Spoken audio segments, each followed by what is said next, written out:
Donc bio. Et non, j'allais dire un truc. J'allais mettre Aromazone dans la soupe. Surtout pas, on les aime pas eux. J'avais grave.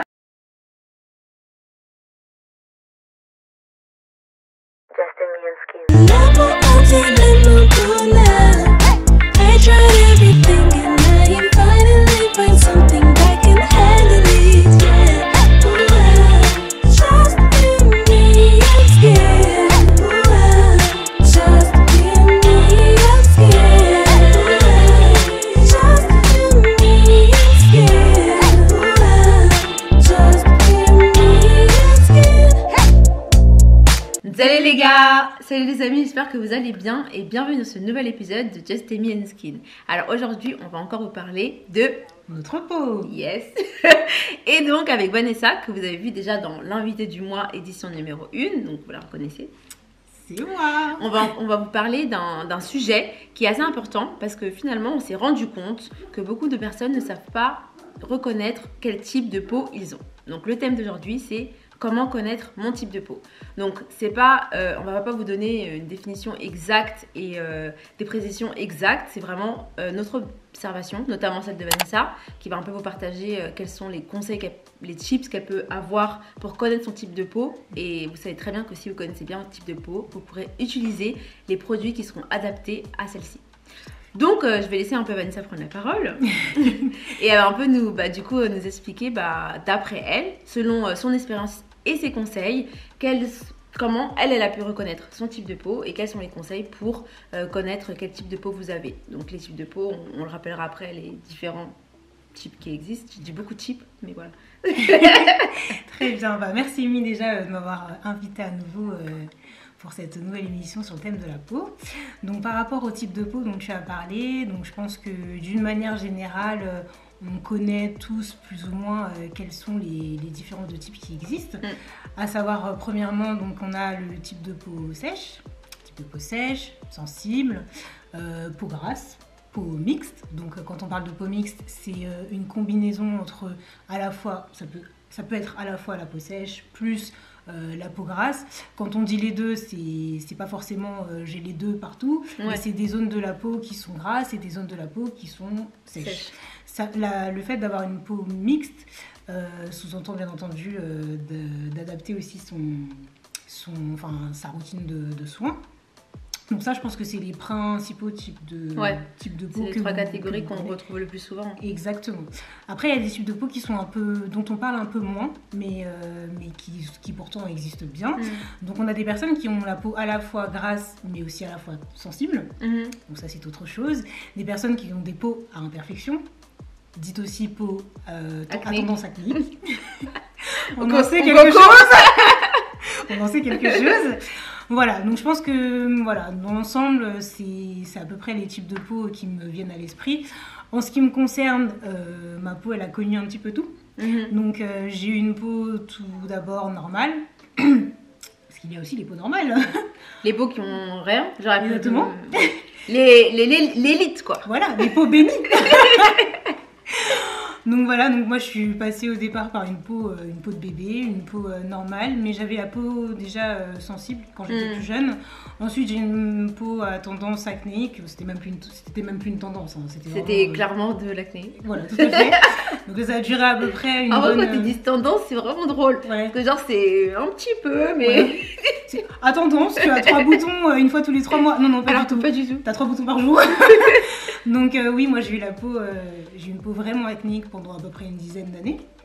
Et par la suite, je me suis rendu compte que j'avais des zones de mon visage qui étaient grasses, d'autres qui étaient très sensibles. Et aujourd'hui, j'ai une peau qui fait de temps en temps des imperfections.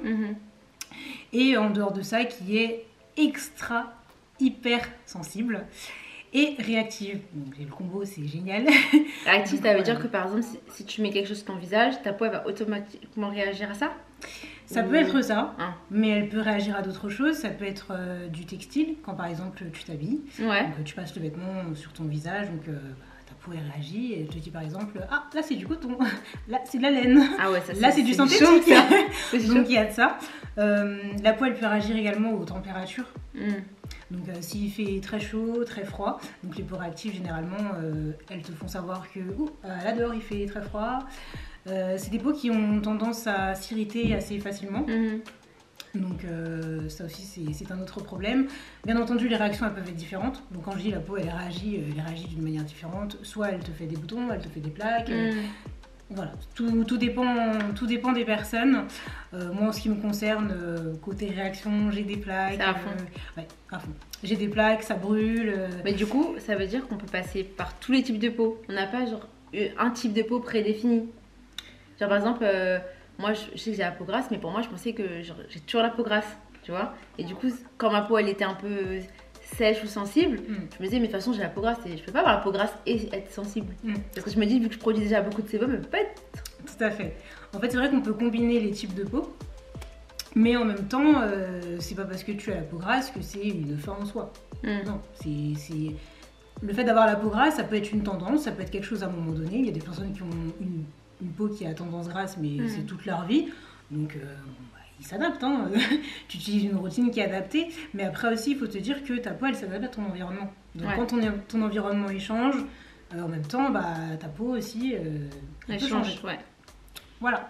Ok, donc et comment on fait du coup pour savoir quelle peau on a? Quel type de peau on a? Quels seraient tes conseils? Genre, comment t'as reconnu que t'avais soit une peau grasse, soit une peau sensible, soit une peau mixte? Alors franchement, honnêtement, il y a différentes manières. Encore une fois, moi je suis pas une experte. Hein. Donc la première des choses, je pense que c'est l'observation. Donc moi je n'ai pas fait un diagnostic beauté, je suis pas allée voir un dermatologue qui m'a dit « Oh mademoiselle, vous avez la peau à tendance acnéique et très très sensible ». Non, j'ai remarqué que ma peau était sensible, j'ai observé, j'ai fait attention à ce que je mettais sur ma peau, à ce que aussi je mangeais. Et en fonction de ça, je me suis dit, bon voilà. Vous allez manger votre riz sec. Je me suis dit, tel type de produit, comment est-ce que ma peau elle réagit? Donc j'ai tout simplement observé. Et en même temps aussi, ce que je faisais, c'est que, en plus de regarder, d'observer, je touchais. Je me disais, en ce moment là, c'est plutôt sec. Quand j'ai des plaques, je regarde bien, je me dis, waouh, en ce moment j'ai des plaques, qu'est-ce qui se passe? Est-ce que c'est le temps? Est-ce que c'est ce que j'utilise? Donc voilà, c'est vraiment l'expérience.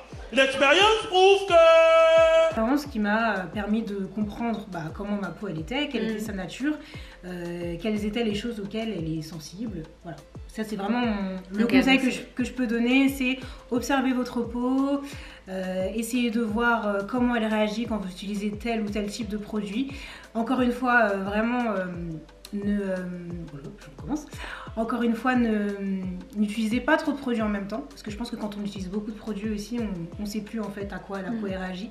Si tu utilises 10 produits mais que ta peau elle réagit qu'à un seul, tu vas avoir du mal à savoir lequel est pas bon pour ta peau. Exactement. C'est bien d'avoir une routine assez réduite, surtout quand on ne connaît pas encore son type de peau, et d'éviter encore une fois d'utiliser des produits qui soient nocifs, parce que dans tous les cas, le résultat ne sera pas beau.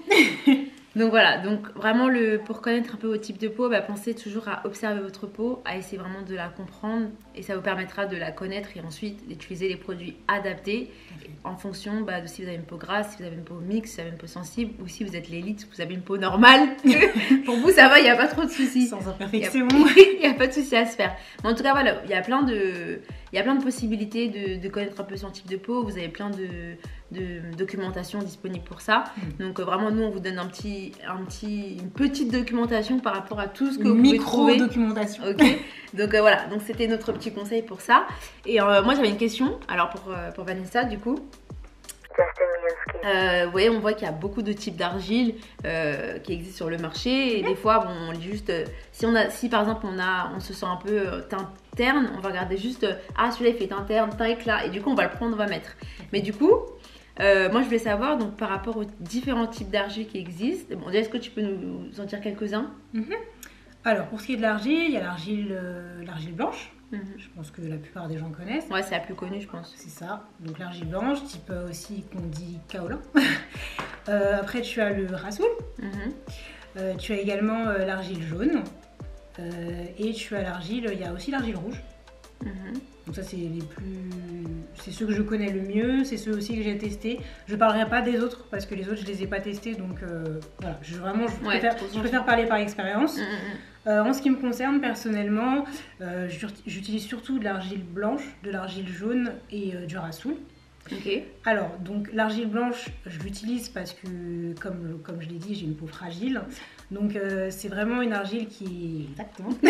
Notez. Ouais, une argile qui est douce, qui est parfaite pour tout type de peau, mais vraiment tout type de peau, que vous ayez la peau grasse, que vous ayez la peau sensible, que vous ayez de l'acné, tout ce que vous voulez. L'argile blanche, c'est vraiment super. Ça nettoie la peau comme toutes les argiles. Donc l'argile, ça c'est... Ouais, l'argile, sa première fonction, c'est le nettoyage de la peau. Ouais. D'accord. Donc ça nettoie bien la peau et en même temps, on sent vraiment que... Voilà, enfin, ça n'agresse pas la peau en fait. Donc ça, je trouve que l'argile blanche, c'est plutôt sympa. C'est aussi une argile que j'utilise pour mes cheveux. Donc j'ai les cheveux plutôt cassants. Plutôt fragile et surtout j'ai le cuir chevelu qui démange. J'ai le cuir chevelu sec qui démange, donc j'utilise à la fois de l'argile pour mes cheveux, donc je ferme la parenthèse cheveux. Donc aujourd'hui j'ai la peau beaucoup moins sensible qu'avant, toujours réactive mais beaucoup moins sensible qu'avant, donc j'utilise davantage de Rasoul. Donc moi j'utilise quasiment pas d'exfoliant. J'ai un exfoliant mais j'utilise quasiment pas. Je privilégie les Rasoul parce que ça nettoie vraiment en profondeur la peau, donc sans pour autant l'agresser. Mais j'ai remarqué qu'avec le Rasoul, ma peau elle avait davantage d'éclat après le lavage. Donc une fois par mois pour moi c'est suffisant. Pas une fois par mois, pas une fois par semaine comme je le faisais avant, mais une fois par mois c'est largement suffisant. Et quand vraiment j'ai besoin d'avoir vraiment une touche d'éclat différente, et ça c'est quelque chose que j'ai testé avant le maquillage, c'est l'argile jaune. Ok, moi je connaissais pas du tout l'argile jaune.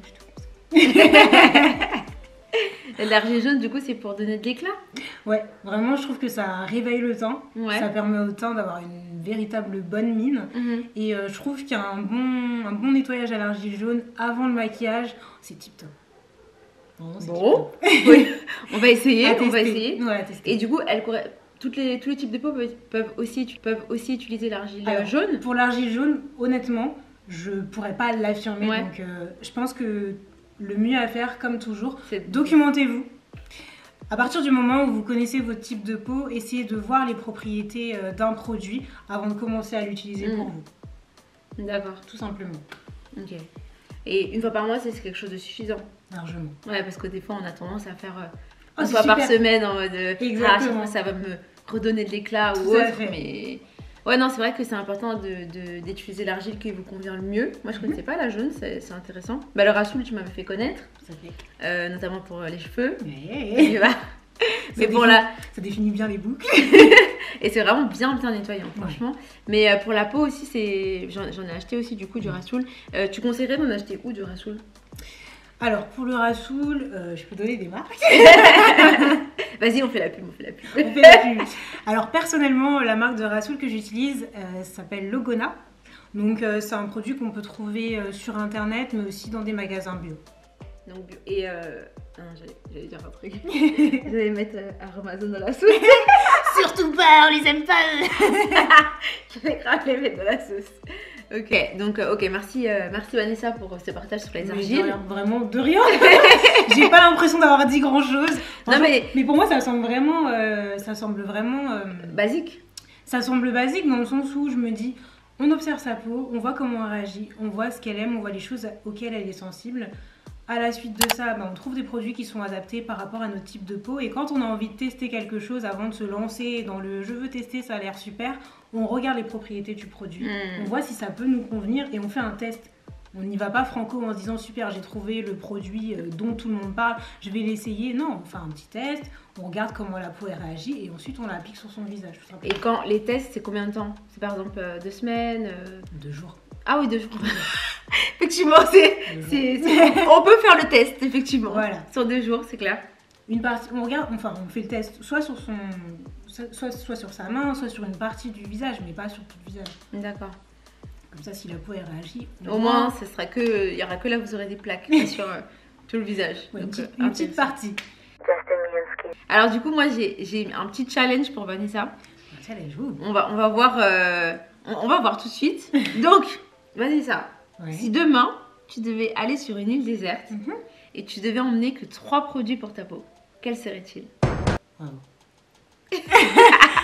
Ouais, c'est même plus du challenge. C'est un huge challenge. C'est un véritable défi. C'est un défi, mais... 3 produits. Déjà, le premier en tête de liste dont je ne me séparerai pas, c'est mon huile de ricin noir. Ah ouais, l'huile de ricin noir? L'huile de ricin noir, Pourquoi? parce que c'est une huile que je peux utiliser pour mes cheveux, pour ma peau et pour mon corps, peu importe la saison. Ok, et ça fait quoi? Enfin, ça nourrit, c'est ça? Alors ça nourrit la peau, ça la protège du soleil, ça prévient la sécheresse, c'est idéal quand on a des brûlures, quand on a des boutons, quand on a des cicatrices, ça répare la peau. Enfin, l'huile de ricin noir, pour moi c'est la plus grande bénédiction de ma peau, franchement. Ah, ça moi je connaissais pas, trop bien. Ouais, mais vraiment... Ah mais c'est le black castor oil. Exactement. Oui, De Jamaïque. Oui, de Attention. Jamaïque. Tout à fait. Yes, je le connais, moi je sais pour les cheveux. Pour le devant des cheveux, ça fait repousser, c'est hyper bien. Ouais, non franchement cette huile c'est... Voilà. Ok, Mon un petit produit. Mon petit secret Le petit dévoilé. secret dévoilé. Notez, notez. Voilà, ça c'est le premier produit. Après, mon nettoyant pour la peau. Ok. Ouais, mon nettoyant pour le visage, qui est juste génial, qui fait à la fois nettoyant, à la fois ampoule, 2 en 1. Ça nettoie la peau, ça très correctement, sans pour autant la dessécher et en même temps ça hydrate. Ok. Donc je me séparerai pas de lui. Au moins je saurais que ma peau elle est bien nettoyée, elle est quand même choyée parce qu'il y a de l'ampoule dedans, je suis triste. Et j'aurai mon huile. Après, voilà, mon huile de ricin noir.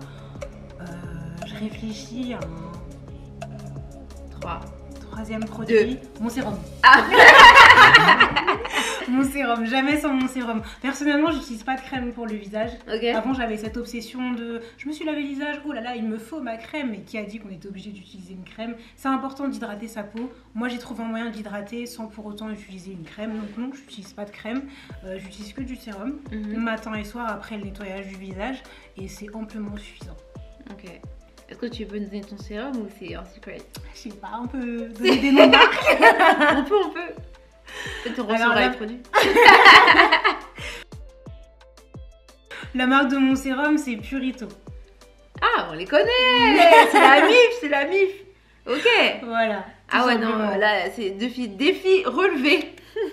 Ouais, et je pense que je suis assez satisfaite de ma sélection. Je pense qu'avec ces 3 produits-là, je serai en confiance.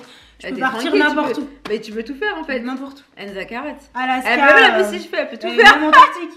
Même en Antarctique, on n'a pas peur. Attends, et du coup, si on te laisse dans la forêt russe là, où il fait super froid, Ouais. tu prendrais ces mêmes 3 produits? Ah oui, peu importe le pays, peu importe le La continent, saison. peu importe la saison, avec ces 3 produits-là, je suis en confiance totale. Eh ben. Oui. Ah bah c'est très bien. Moi, j'aurais peut-être pas reçu le défi comme toi. Hein, parce que les produits que tu as dit, ils sont trop bien parce qu'ils ont plusieurs comment on dit, plusieurs fonctions. Ouais, tout à fait. Et ça, c'est pas mal ça, c'est vrai. Moi, j'aurais pris ma crème, elle n'aurait rien fait là. Elle m'aurait aidé un jour. T'aurais eu des grosses plaques. Ah non. Bah bien répondu, Vanessa. Merci. Well done. Bon les amis, en tout cas voilà, j'espère que à travers cette vidéo, vous avez pu un peu avoir de nouvelles informations concernant le fait de connaître votre peau et de connaître votre type de peau. Et ensuite, pour les argiles, bien sûr, on vous en a présenté 4 différents. Moi, l'argile jaune, je la testerai bien, mais le Rassoul, vraiment, c'est le top 1. Vraiment, à essayer autant pour vos cheveux que pour votre peau. C'est vraiment un nettoyant incroyable. Tout à fait. Et ensuite, pensez aussi aux 3 produits qui vous sont incontournables, desquels vous ne pouvez pas vous séparer. Et vous voyez, dans les produits qu'elle a dit, à chaque fois, elle a expliqué les apports qu'ils avaient et vous voyez qu'ils ont plusieurs fonctions. Donc, ça fait que peu importe les saisons, vous devez avoir vos produits que vous pouvez utiliser à n'importe quel moment. Ça, c'est super important. Donc voilà, donc en tout cas on espère que cet épisode vous aura plu. Merci Vanessa d'avoir participé. Merci à toi. Une nouvelle fois à Just Amy and Skin. Et on se retrouve peut-être dans un autre épisode. Voilà, peut-être très certainement. Et voilà, en tout cas je souhaite, je souhaite une bonne journée. Mais, on ne sait pas quand ils vont regarder. Les gens. Qu'est-ce qu'on va dire? On leur souhaite quoi? On leur souhaite Bah, quoi? on vous souhaite d'avoir une belle peau.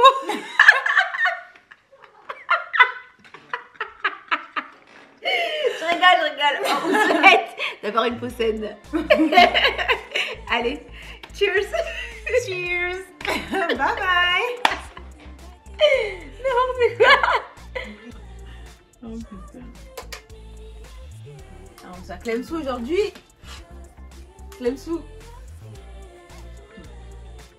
Tu vois, c'est ça pour le Just a minute skin.